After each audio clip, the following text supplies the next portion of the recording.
Yo, we're prepping, and it's been a minute since I prepped. Yo, why are my eyes so red? Yo, I feel like Omni-Man. If you know, you know. Shit.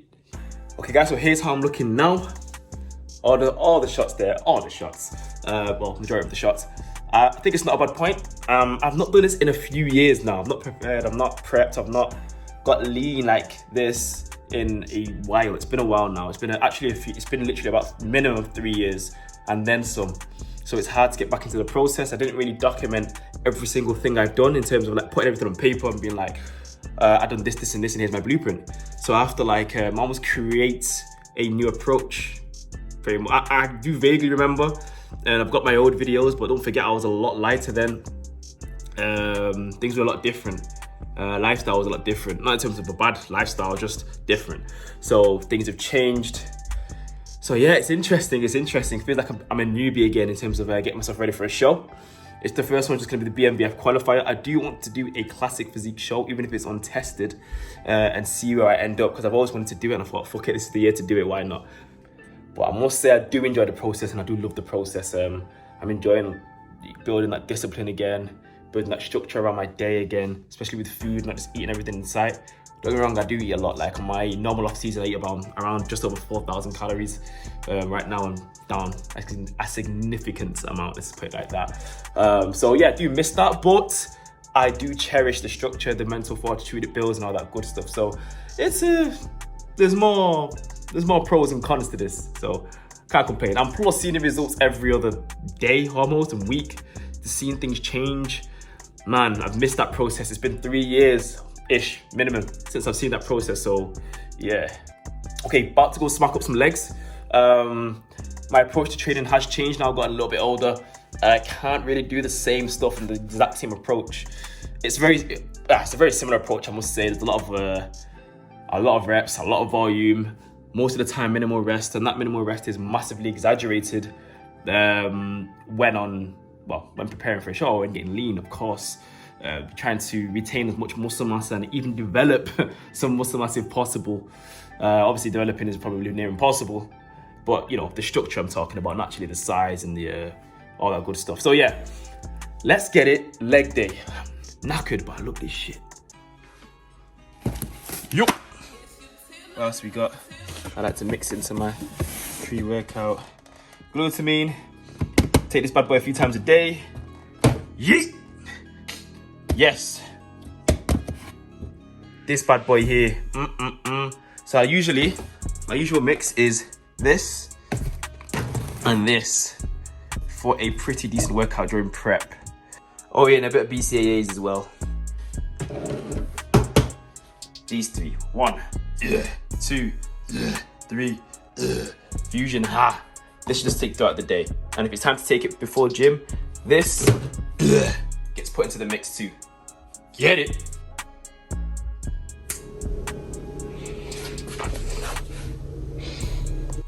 Right. Let's get this soil in. BCAAs. We get 2 of those little pretty bad boys in there, yeah. There you go. And the glutamine, there's a scoop. I'll take the BCAA scoop, will be defined. I'm just gonna heap scoop this shit.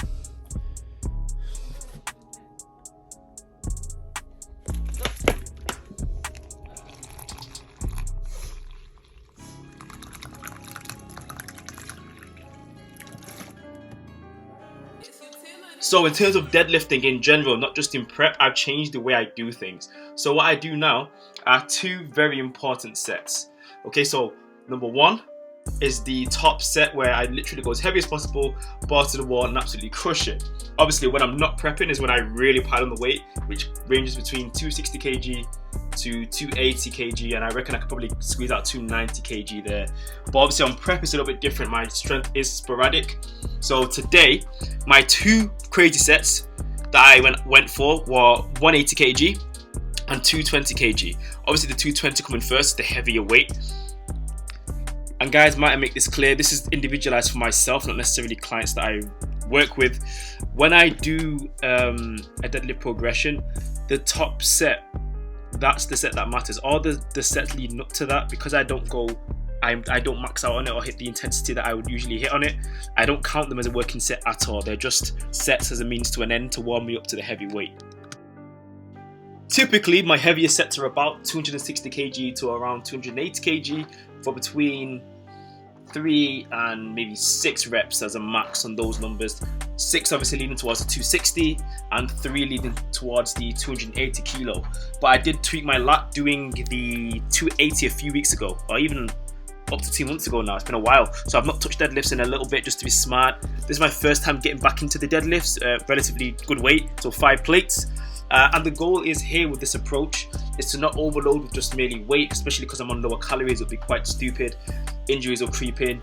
So it's heavy, but it's for a controlled max out of reps, okay? So when it looks like I want to give up and I stop, it's because 1, I had to gather my composure back and not pass the fuck out.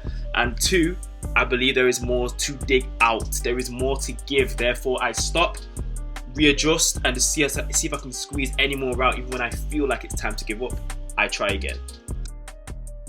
Guys, here's the second set that matters, the drop set or one back off set, whatever you want to call it.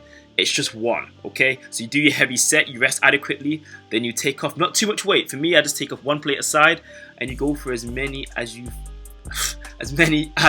can, okay? Absolutely go for it. That doesn't necessarily mean fast. When I say as many as you can, sometimes when I first start working with people with clients, so to say, when I say that to people, they immediately start going fast. That doesn't mean fast. It means the same control degree you were executing the previous sets at, but until you can't do any more.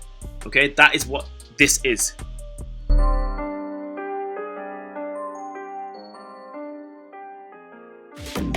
Yeah, yeah.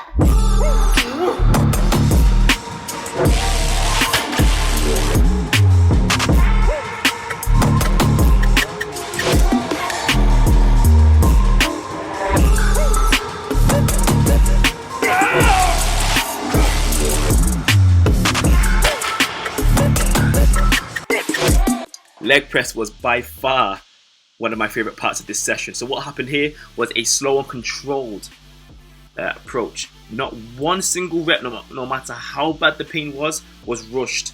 The depth remained the same and so did the speed. Okay, so what we're looking for here is a way to overload and further stress the muscle. Yes, you can do the fast and heavier weight, fast reps, heavier weight, yes, but this is a different degree. It causes the muscle that assists with the movement to become even more stressed. So your hamstrings get a little bit more strain. In fact, a lot more strain, a little bit more development in the long run. But this is a different way than just stacking out the machine and going for fast reps. Because we know guys that stack out the machine for fast reps, but their legs aren't all that. Believe me, try a different approach. Maybe slow down the reps and make sure you keep the same quality no matter how bad the leg pain is from start to finish. This was just crazy. Alright guys, it's short and sweet, this explanation for this exercise. It was about 4.5-5 minutes of non-stop lunging with 40 kilos on my back. That's it. And you'll see the repercussions of that right about now. Shit.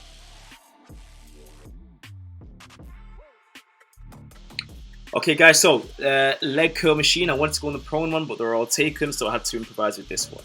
Not too bad, it is a great machine as well, but the prone is definitely superior guys if you can pick between the two. But here, same thing, just with the previous work. Slow and controlled work, all controlled no matter how bad the pain. If you start a rep as well, don't pussy out. Finish that fucking rep. Always do that shit. Every single time. Non-negotiable. Alright, cool.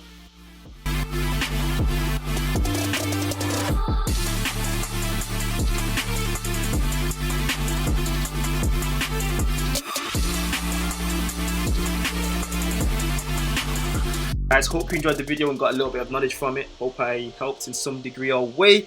If you did like the video, like, share and subscribe, and your boy is out.